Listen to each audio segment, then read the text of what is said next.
Hello, fight fans, and welcome to another edition of Monday Night Fight Talk. As we all know already, I am your host, Dylan Brewski, as I have been for the last 22 episodes before this. But we have a very crazy show today. We have a very crazy show next week. But today we got PFL reactions, we have PFL predictions, we have UFC reactions, we have UFC predictions. So there is a lot going on today. I am going to start off at PFL. We had their event this last Friday where the lightweights and the light heavyweights discovered who was going to be in the finals matchup. We had Anthony Pettis versus Stevie Ray. We had Olivier Aubin-Mercier versus Alexander Martinez in the two semifinal for the lightweight bouts. And then we have Robert Wilkinson taking on Dylan Monty and Omari Akhmedov taking on Josh Silvera in the light heavyweight division. So let's start off with the first bout that I talked about. Anthony Pettis taking on Stevie Ray. This was a rematch from their second regular season fight where Anthony Pettis was a big favorite. Everybody kind of expected him to win, being the UFC veteran, being the big name that he is. But Stevie Ray pulled off the upset in that one. I predicted a 1-4 upset on this night. I picked the wrong one, though, because Stevie Ray once again pulled it out against Anthony Pettis. I don't know if it's the format of PFL, but Anthony Pettis just seems to not really get it, being 1-4 since joining PFL. I don't know if it's just because he's been around for so long that people just have something that they can use against him that they know are his weaknesses. But Stevie Ray just had another great performance. Anthony Pettis just seemed to step behind the entire fight. Pettis did do a lot better this time around. He didn't get finished in the first round like he did the first time. But Ray just seems to have his number, maybe. I don't know what's really going on. Congratulations, though, to Stevie Ray. 2 upsets over Anthony Pettis in a row. And now he is in the lightweight finals for a chance to continue his chance on a chase for $1 million. But he will have his hands full as OAM, the Canadian gangster, put on a phenomenal performance, showing why he was from the beginning the favorite to take the lightweight crown this year. I mean, he's just absolutely amazing. In the first 2 regular season fights, we saw his wrestling on full display. In this one, he didn't even attempt a takedown. He won by decision without attempting a takedown. But he got 2 knockdowns. He looked absolutely phenomenal in this fight. He looked way better than Alexander Martinez, which is kind of surprising because Alexander Martinez had 2 great performances this year. But OAM just showed that, I mean, he is the real deal. He is here to play.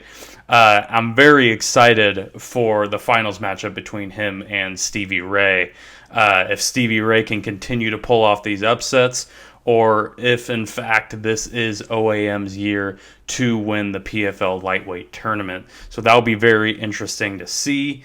Now let's move on to the light heavyweights. Number 1 seeded Robert Wilkinson taking on 4 seed Dylan Monty. Like I said, I actually predicted this to be the 1-4 upset. I had Dylan Monty beating Robert Wilkinson, but I was very, very wrong, considering Robert Wilkinson was the only one of the semifinalists so far to get a finish. Every other semifinal fight ended in a decision. Robert Wilkinson was absolutely dominant in this fight. He looked amazing, and he got the TKO victory, moving him on to the finals for the light heavyweight division, where he will take on Omari Akhmedov with another great performance. against Josh Silvera. I think there was a little bit. It's tough because it seemed like Omari Akhmedov definitely struggled a little bit in the beginning with maybe the change of opponent, because he was originally supposed to face the defending champion Antonio Carlos Jr., but Carlos Jr. had to pull out due to injury. So he got Josh Silvera, and I don't know if it was if he wasn't as well prepared as he usually is, but he definitely seemed to struggle a little bit in the first 2 rounds. He definitely found his footing in that 3rd round. And he still picked up the decision victory. But Silvera did show very good defense, but at the end of the day, just didn't do enough on the offensive side of the ball. And he didn't get the win. Omari Akhmedov moves on to the finals, and that sets up a Robert Wilkinson versus Omari Akhmedov finals matchup in the light heavyweight division. Looking forward to both of those finals fights, where both of those guys, or all 4 of those guys, I should say, will be competing for $1 million. But now let's get on to some PFL predictions, as we have the welterweights and the heavyweights going head-to-head in their semifinal bouts. I believe last week I said featherweights and heavyweights, but it is actually indeed the welterweights and heavyweights. Starting off with the 1 versus 4 matchup in the welterweight division. Rory MacDonald, the UFC veteran, great wrestler, trying to redeem himself after losing to the 2 seed Sadabo Sai, where he couldn't land a single takedown in that fight. I think that will be very key in this bout, because Magomed Umalatov is a seriously phenomenal striker. He is deadly on the feet. And if Magomed can neutralize Rory's wrestling, I think he will have great success in this fight. But I don't think he does so. I have Rory MacDonald moving on to the finals. I think the experience, I think he's just too good of a wrestler to have 2 straight fights, especially since Sadabo Sai is also a very good grappler. So that could have been a big reason why he wasn't able to land those takedowns. I just think Magomed's going to struggle immensely with the grappling caliber that Rory MacDonald is. I have Rory MacDonald moving on to the finals. In the 2 versus 3 matchup, we have Sadabo Sai taking on Carlos Leal, another grappler versus striker matchup.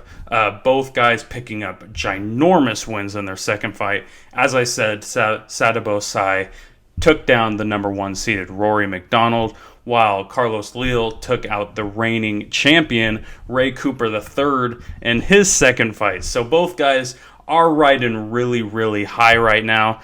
This is kind of the same story as the 1 versus 4. I think if Sai can get the fight to the ground, he will have a huge advantage in this fight. But Leal has a great takedown defense and is okay on the ground, but definitely is more comfortable on the feet, where he can use that striking. This is a very tough fight to call, I'm not going to lie, but I'm going to go with Sadabo Sai very, very slightly. I think this is going to be a very highly competitive fight. So I could see Carlos Leal taking the win here, but for now, I'm going to go Sadabo Sai, setting up a rematch from their second regular season fight with Rory MacDonald versus Sadabo Sai in the finals for the welterweight division. Now to the heavyweight division. Number 1 seeded Denis Goltsev taking on Mathis Scheffel. Denis Goltsev earned his number 1 seed with 2 absolutely dominant victories, with a finish over Cody Goodell in his first fight, where it was quite literally a domination on his part, and then just a pure destruction, and then his decision victory over Maurice Green. Mathis Scheffel actually has come in as an alternate, as the defending champion Bruno Capolosa also had to come out because of injury. So So far, we are guaranteed 4 new PFL champions this year, as Bruno Capolosa and Antonio Carlos Jr. are both injured and couldn't continue. And then the lightweight champ and the welterweight champ did not make the semifinals, or even finals for that case, with Roush Manfio and Ray Cooper not getting enough points to make it into the playoffs. So this is very exciting. 4 new champions. I'm always down for new champions. I always like seeing new guys at the top, or women for that matter. But nonetheless, Scheffel could have a big opportunity, getting a second chance. And this is a very intriguing matchup. Both guys are coming in so high because Scheffel actually beat Bruno Capolosa in his second fight. So he's already got a win over the defending champ, and now he's facing the number 1 seed back-to-back. But at the same time, Goltsov has been so dominant. I mean, he has shown no weakness in both of his fights. I can't not pick him in this fight. So I'm going Denis Goltsov, advancing to the finals as the number 1 seed. And then in the 2 versus 3, we have Ante De La Hoya taking on Renan Ferreira. De La Hoya is coming in as the number 2 seed after a TKO victory over the alternate Scheffel in the first fight, and a very, very controversial decision over Shelton Graves, where Shelton Graves very well could have won that fight. It was a very close fight, but at the end of the day, don't leave it in the judges' hands if you want a for sure victory. Where Ferreira comes in with a very, very quick KO victory over Jamel Jones, and then a loss in his second fight to Klidson Abreu. Both of these guys are fantastic strikers, so I don't really see this fight going to the ground whatsoever. I do expect some fireworks in this fight, but I am going to go with Renan Ferreira. I really like what I saw in that first fight. Klidson Abreu is a very tough opponent for anyone with his experience. I'm going Renan Ferreira in the upset to move on to face the number 1 seed, Denis Goltsov, in the finals. But that is all I have for the PFL side of things. Let's get into some reaction from a very, very exciting fight night in the UFC, where for only the second time in modern history, since basically they've had time limits on fights, this is the second time that every single fight ended in a finish. The first one since 2014, Luke Rockhold and Michael Bisping, I believe, was the fight card. I don't remember if it was a fight night or a pay-per-view, but I think I saw something where it was a Luke Rockhold versus Michael Bisping headlined event that went 11 for 11 on finishes. This one, we only had 10 fights, as there was a few that got rescheduled. There was a lot of stuff going on with this fight card, but we had a perfect 10 for 10 on finishes. Very, very exciting stuff. Starting off the night with a very controversial situation. Myra Bueno Silva taking on Stephanie Edgar.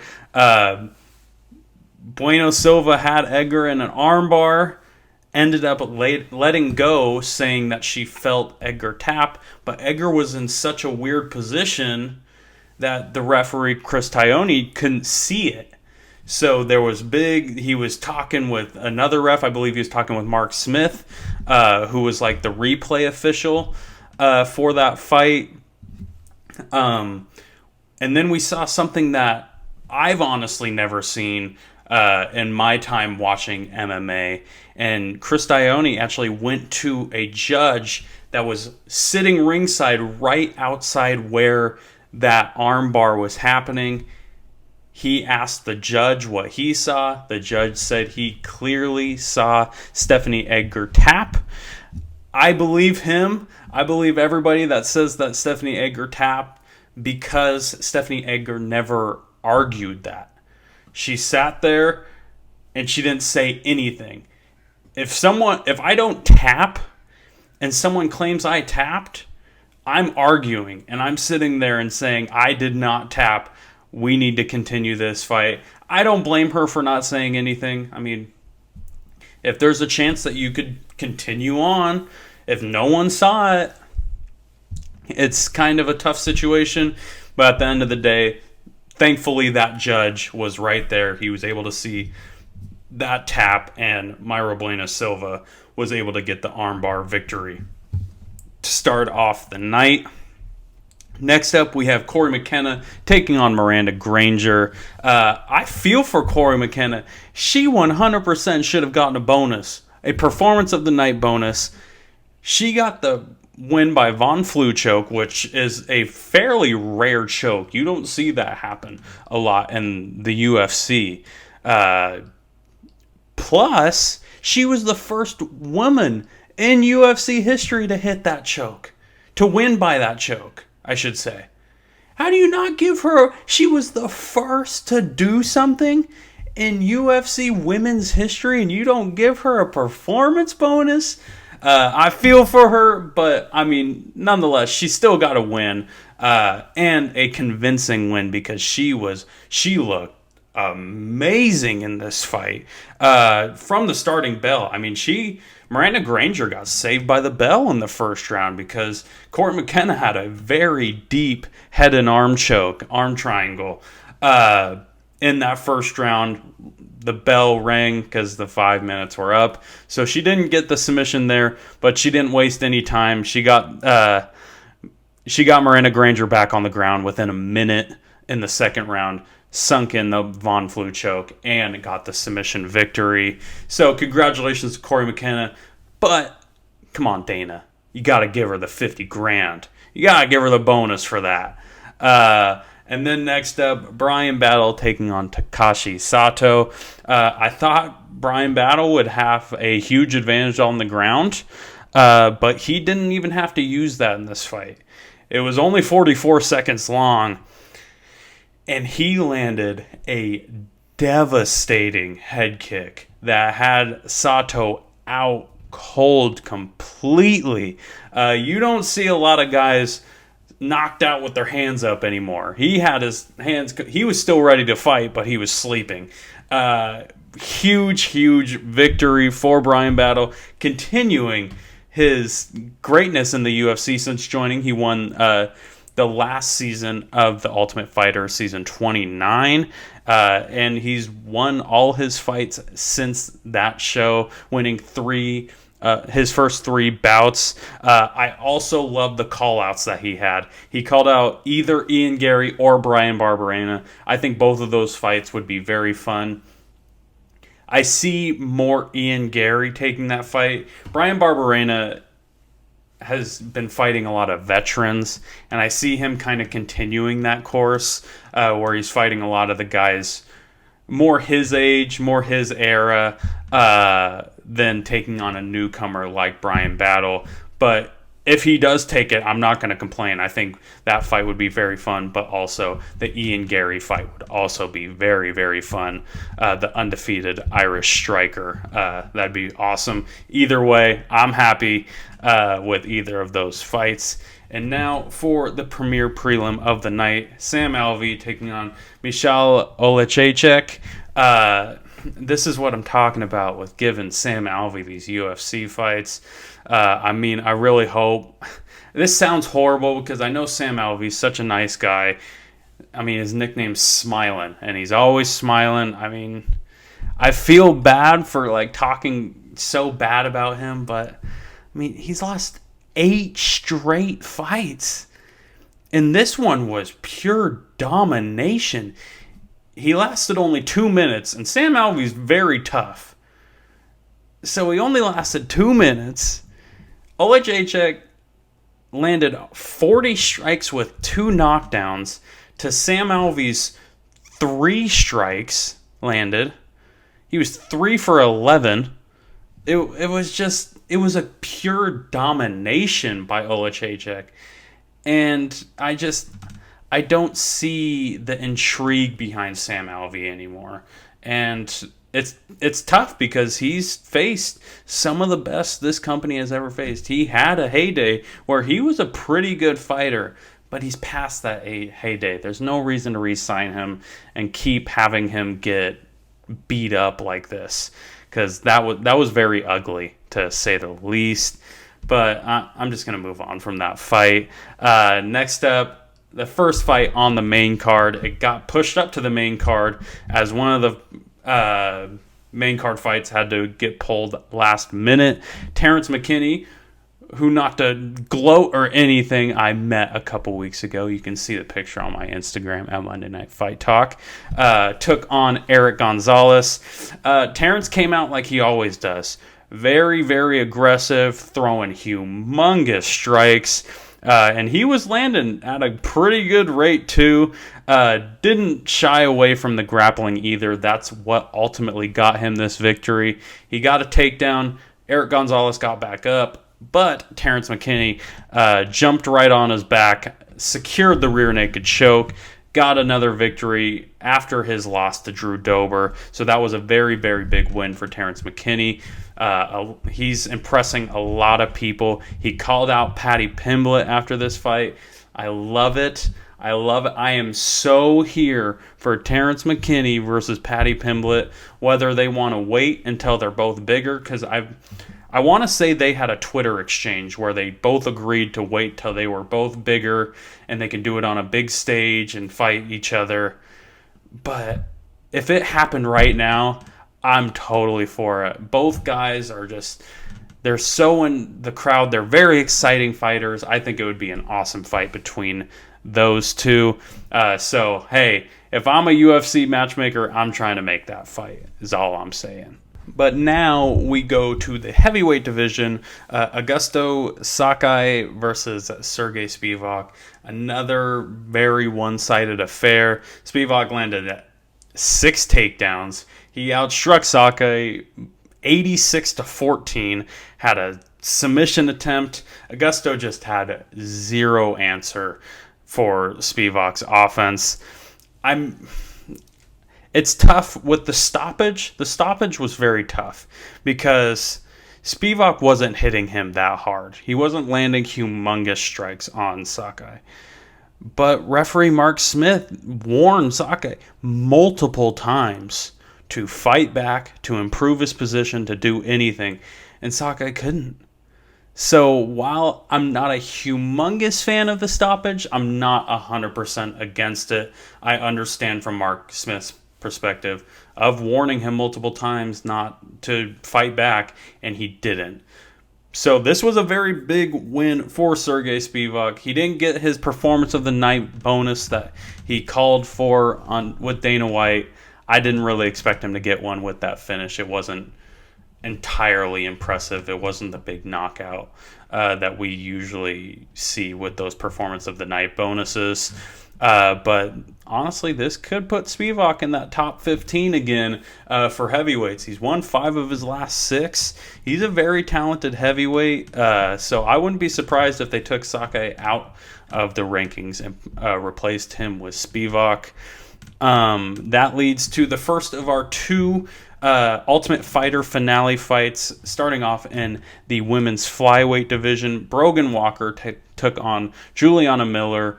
Brogan Walker, 34 years old, the veteran in this matchup, taking on one of the youngest fighters, or the youngest fighter in the Ultimate Fighter house, 23-year-old Juliana Miller. I thought Brogan would have the advantage in this fight. She won both of her fights in the Ultimate Fighter house with a hurt knee. She was injured, and then she came in this fight fully healthy. And just the experience perspective, I thought Brogan would have a bit of an advantage, but man, was I wrong. Juliana Miller looked fantastic in this fight. She looked amazing. More than doubled the strikes that Brogan landed. Landed all 4 takedowns that she attempted. Attempted a submission where she had Brogan's back for a while, and I thought she was pretty close to sinking in a choke right there. She just controlled Brogan Walker for a majority of this fight, and then in the 3rd round she got into full mount and was just raining down nasty elbows, nasty hammer fists. The ref had eventually seen enough and stopped the fight after just ginormous elbows that Miller was throwing, making Juliana Miller the Tough 30 flyweight champion, and I see her having a tremendous future in the UFC. Like I said, she's only 23 years old, so she's got a lot of time to go in this UFC game. And now we go to the heavyweight division. Muhammad Usman, the younger brother of the pound-for-pound king Kamaru Usman, who had Kamaru in his corner, so that was a big deal for him and for fans also. Taking on Zach Pyoga, who also had a pretty big name in his corner as he trains with Curtis Blades, a top 5 heavyweight. So both guys had some pretty big guns with them in their corners for this fight. Zach Pyoga looked great in the first round. He was just a step ahead offensively and defensively. He was so much quicker than Muhammad Usman. Usman was just throwing these big strikes with really nothing to set him up. But then the second round came, and Usman landed one big strike and knocked Pyoga out cold. He was out for a while too. Usman really reminds me a lot of Derek Lewis, because Derek Lewis we've seen be in that same position a lot of times. You look at Derek Lewis versus Alexander Volkov. Alexander Volkov was piecing him up for 3 rounds, or like 2.5 rounds. And then Derek Lewis hit him with the one big strike and won the fight. This is kind of the same situation. Zach Pyoga dominated that first round. He looked fantastic in that first round. But Muhammad, all he needed was that one strike and knocked him out cold. Became the Tough 30 heavyweight champion. So very excited to see where he takes his career with his brother in his corner. Now for the co-main event of the evening, Vicente Luque taking on Jeff Neal, two of the best and most powerful strikers in the welterweight division. I thought Vicente would be on a little bit of a revenge tour after his loss to Belal Muhammad, where Belal Muhammad just kind of took him down. Didn't do a whole lot on the ground, but still controlled him for a big majority of that fight and got the win. But man, Jeff Neal looked fantastic. There's not a lot of people that I think Jeff Neal would have lost to if he showed up like that in any of his previous fights that he's lost. Neal's left hand was just on point the entire first and third round. It was okay in the second round, but Vicente did a very good job of landing a lot of body kicks, keeping Jeff Neal at a distance in the second round. But other than that, the body kicks were the only success that Vicente Luque had. His striking just didn't seem as on point as it usually is. This is definitely the biggest win of Jeff Neal's career. I expect him to jump fairly high in the rankings, being ranked number 13 and beating the number 6 fighter in your division. I expect him to jump probably to around the 7-8 range.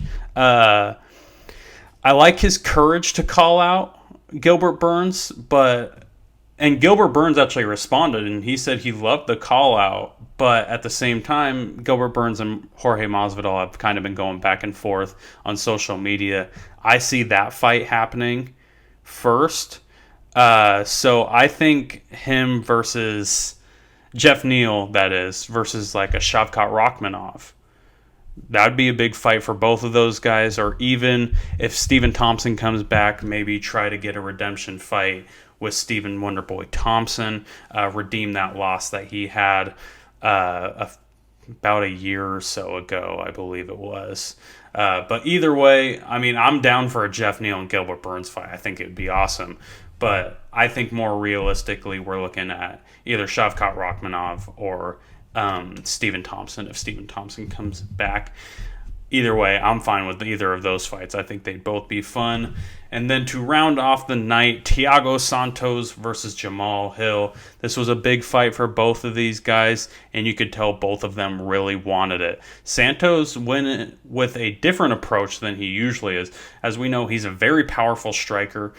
He's one of the he has, I believe he's top 5 in UFC history with knockouts, at least in his division. I could be completely wrong about that. But he came in and he attempted 20 takedowns.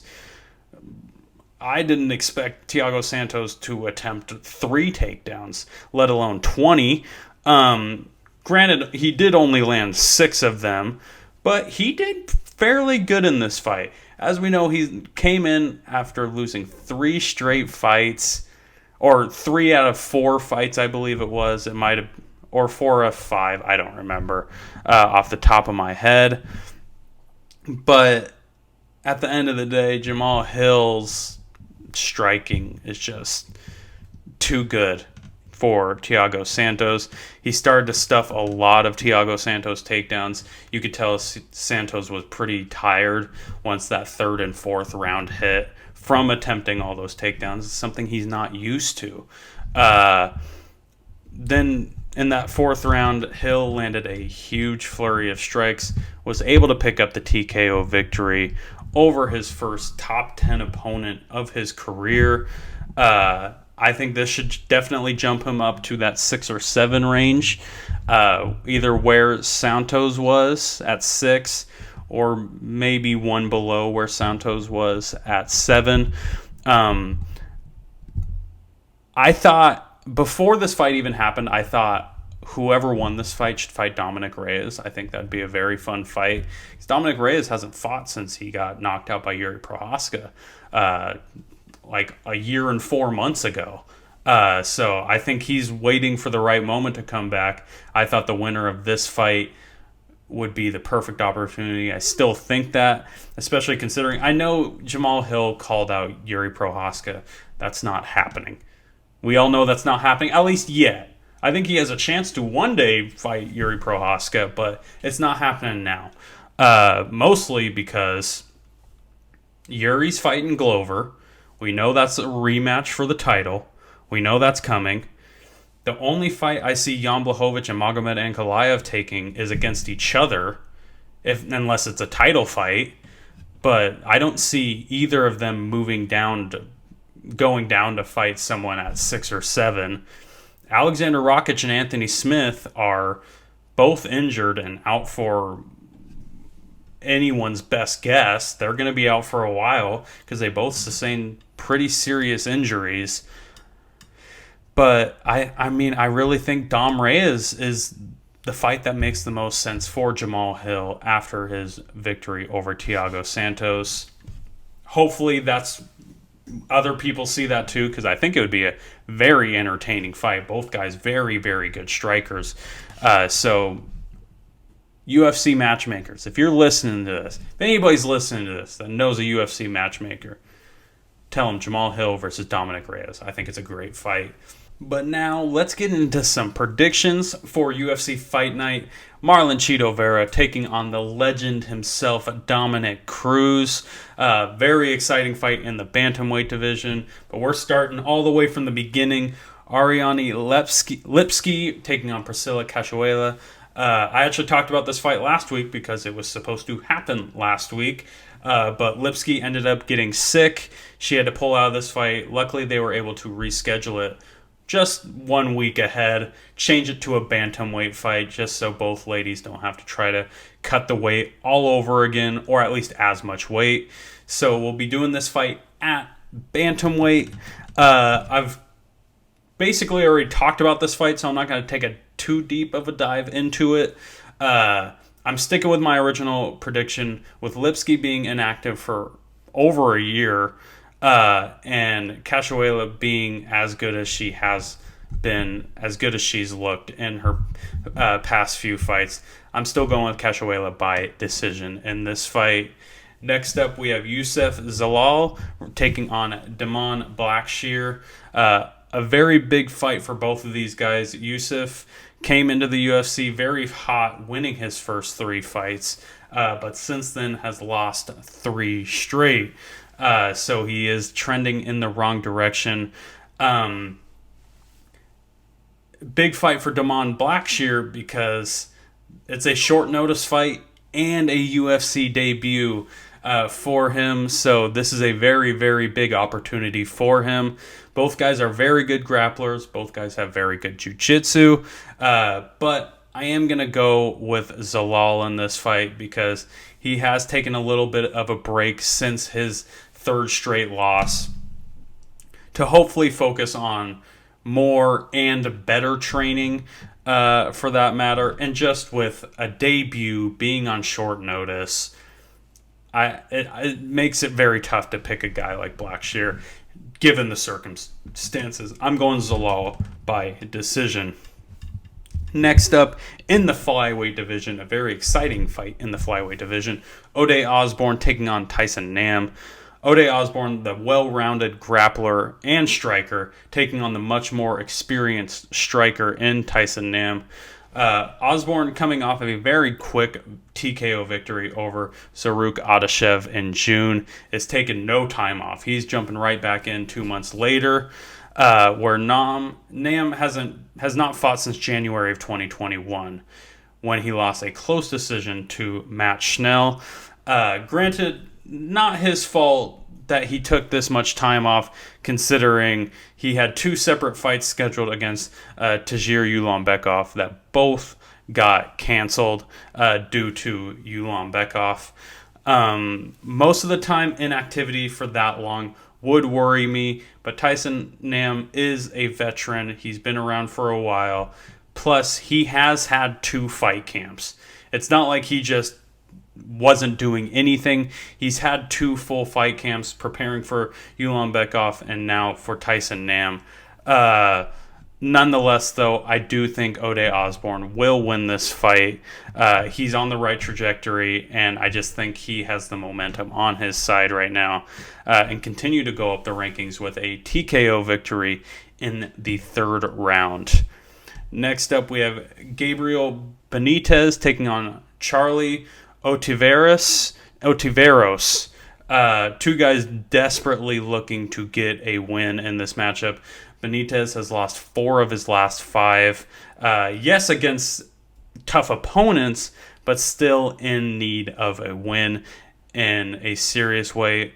Ontiveros, on the other hand, is looking to get his first UFC win as he has dropped his first 2 bouts. Plus, he has been fighting about once a year in the 2 years that he's been in the UFC. Granted, one of those was because he got injured in his debut against Kevin Holland. It sounds like he got a neck injury, but even then, after his last fight, it's been about a year. I believe it was in October of 2021 that his last fight was. For that, just because I don't like the inactivity. He's 11-8. I'm pretty shocked that he's still fighting in the UFC. No disrespect to him. But I'm going with Gabriel Benitez getting back on the winning side. I'm going Benitez by submission in the 1st round. Now we go up to the heavyweight division. Martin Buday taking on Lucas Brzeski, I believe is how you say that name, who's coming off of a Contender Series win that was later changed to a no contest as he did test positive for PEDs leading up to that fight. Brzeski does bring in a more well-rounded game, definitely far more comfortable on the ground than Martin Buday, who is a very, very powerful striker. It's always a tough fight to call when someone's coming off of a PED situation because you just don't know how much those truly affected their fight game in those coming weeks, months, days. So for that, I feel like I just have to go with Martin Buday. I'm going Martin Buday with a 1st round KO victory to improve to 11-1.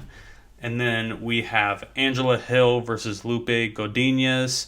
I believe this fight was either short notice for one of these fighters or was supposed to be last week and got moved to this week. I can't remember what situation it was, but we're doing a catchweight fight at 120 pounds. I believe it is actually a short notice fight for Godinez, and that's why they're doing the catch weight, just so they're not trying to cut down to 115 on such short notice. A very big fight, though, for both of these fighters. Angela Hill might be fighting to stay in the UFC, as she has dropped 5 of her last 6 fights, including her last 3. Again, it's tough because these are against really, really good opponents.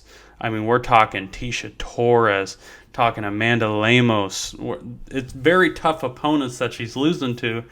Godinez, on the other hand, has won 3 of her last 4 and could get her first ranked win of her career.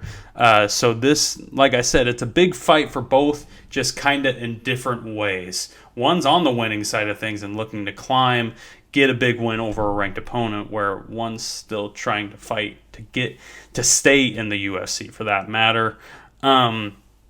Angela Hill will definitely have the advantage in the striking department. She also has a very good takedown defense, also has the experience against high-level competition. But I have noticed a little bit of a slowdown in Angela Hill's game, plus the momentum and great grappling that Godinez has. I got to go with Godinez by decision in this fight, even though she's taking it on short notice. I believe she's the one taking this on short notice, I should say. That leads to our first fight on the main card. Bruno Silva taking on Gerald Meerschaert. Now a grappler versus striker matchup between 2 veterans of MMA. Bruno Silva doesn't have as much UFC experience, but this will still be his 30th pro MMA fight of his career. So he has the experience. He has quite a few fights in the UFC also. He was on a roll, too, when joining the UFC, continuing a win streak that he had. I believe it got up to 7, including 3 fights in the UFC before running into Alex Pereira, who will be fighting for the middleweight championship in November, not even a year after joining the UFC. But Alex Pereira did beat him back in March at UFC 272, I believe it was. Gerald Meerschaert has been around for a while. Terrific grappler. And was seeming to get back into the winning side of things. He had won 3 straight and was looking good. And then he ran into Krzysztof Jotko earlier this year, who kind of dominated him in that fight. I think it will be very interesting. Both guys are, like I said, very experienced, very smart with their situation. But I think with Bruno Silva's a lot more well-rounded. He is okay on the ground. He has good takedown defense. So I think he's going to be able to control where the fight goes a little better. I'm going Bruno Silva by decision in this matchup. Now we have Cynthia Calvillo taking on Nina Nunes. A big fight between 2 ranked fighters in their respective divisions, as Nina will be moving up a weight class from strawweight to flyweight. Both ladies are desperately looking for a win in this fight. Cynthia Calvillo has dropped her last 3 top 10 opponents, but still lost 3 straight. She's lost to Katlyn Chookagian, Jessica Andrade, and Andrea Lee. Nina Nunes has only 1 fight since the start of 2020, and that was back in April of 2021 when she lost to Mackenzie Dern. She had lost to Tatiana Suarez back in 2019. That was her last fight before her long hiatus when she ended up having a baby with Amanda Nunes. So that's pretty self-explanatory why you take 2 years off there. But she has not fought in about 16 months, I think it is now. Both ladies are good grapplers, but also have a decent striking game to go along with it. I think this fight will get Calvillo back on the winning side, though, and she will win this fight by decision. The layoffs that Nina Nunes has, going through a pregnancy, I mean, it kind of changes you. I think Calvillo will have the advantage in this fight and get the win. Now we go to the light heavyweight division, where Devin Clark takes on Hamzat Murzakanov. Two well-rounded light heavyweights going head-to-head here. Both guys coming off big KO victories earlier this year. Devin Clark is a very good wrestler, and I expect him to try to take it there because Murzakanov is a phenomenal striker, very talented, very powerful, so I don't think Devin Clark will want to mess with that a whole lot and try to get this fight to the ground. This will be a big competition step up for Murzakanov, though, as Devin Clark has faced a lot of great light heavyweights in his day. He's faced the likes of Thiago Santos. He's faced the likes of Jan Blachowicz. He has some big fights in his career. Granted, he did not win either of those fights. I will say that. He didn't come close in either of those fights. But he still has the experience of facing the high-level competition where Murzakanov doesn't. But I do think Murzakanov is ready for this step up in competition. I think he improves to 12-0, stays undefeated with a second-round TKO victory. And now we have kind of a situation you don't see very often, especially third fight on the main card, or fourth fight on the main card. This is one before the co-main event, where both of these ladies will be making their UFC debut. Yasmin Yarouji, I probably just destroyed that name. I sincerely apologize, but I don't really know how to say that name. Taking on Jasmine Lucindo. Both ladies, like I said, making their UFC debuts. This is a very weird situation. Yasmin was originally scheduled to fight Estela Nunes. Nunes had to pull out due to injury, so that's why Lucindo has been put in this fight. That's really why both fighters are making their UFC debut in this fight. Both ladies seem to be very, very talented strikers, and I think this fight has huge potential to be an absolute banger. But I'm going with Yasmin to keep her undefeated record, to improve to 8-0, and she's going to do it by decision, I think. That leads to our co-main event of the evening, Nate Landwehr taking on David Onama. One of the biggest up-and-coming fighters, David Onama, wasting zero time coming back to fight, as he just had a fight a month ago on the Rafael Fiziev and Rafael Dos Anjos fight card, which took place on July 7th, and now he's back to fight Landwehr. Onama is a very well-rounded fighter. He's never gone the distance. He's always either submitted or knocked out every single opponent he's faced. Landwehr is a very good striker with sneaky submissions. He doesn't do it very often, but he's had a few in his career. Plus very, very good takedown defense. So for that, I do think it's going to stay on the feet for most of this fight. Onama might attempt a takedown or two, but I don't really see it. But I really think Onama has a lot of momentum on his side right now. I think he is the real deal. I think he's a great prospect in the UFC.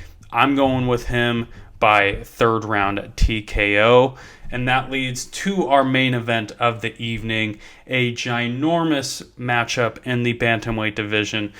Number 5 seeded Marlon Chito Vera taking on the legend Dominick Cruz. Chito Vera, who has continuously climbed the rankings, winning 4 of his last 5 fights, with his only loss coming to Jose Aldo, who is the number 3 contender right now. We all know Jose Aldo. He's one of the all-time greats in MMA. He has since beat Davey Grant, Frankie Edgar, and Rob Font. That's a pretty good 3-fight winning streak right there. Taking on arguably the greatest bantamweight of all time, Dominick Cruz, the guy who has never lost a non-title fight. He has 3 losses in his career, and they were all in title fights. That's the greatness we're talking about with Dominick Cruz. He is seriously one of the best to ever do it. I was looking forward to this fight when it got announced. I was looking forward to this fight when Chito Vera called out Dominick Cruz. I loved it. I wanted that fight instantly when Chito Vera got his win over Rob Font and called out Dominick Cruz. I mean, what a great call out. I thought this was going to be the greatest fight for Chito Vera to take if he wasn't going to face a top 5 opponent. If he was going to go down in the rankings, I thought a legend like Dominick Cruz would be the perfect fight for him. Both guys are fairly well-rounded. I would say both are more comfortable on the feet, but both are especially Dominick Cruz. They're both veterans. They both can get on the ground if needed, but I would definitely say they're both strikers more so. I think this is going to be a very good fight, but I think Chito Vera is on the rise of a lifetime, and I think the train keeps moving forward, and I think he hands Dominick Cruz his first ever loss in a non-title fight. Granted, it's still a main event, so it's still 5 rounds, but I'm going Marlon Chito Vera beating the legend Dominick Cruz by decision. That is all I have for you this week. Thank you all so much for listening. We are going to have a crazy show next week. I'll have Bellator.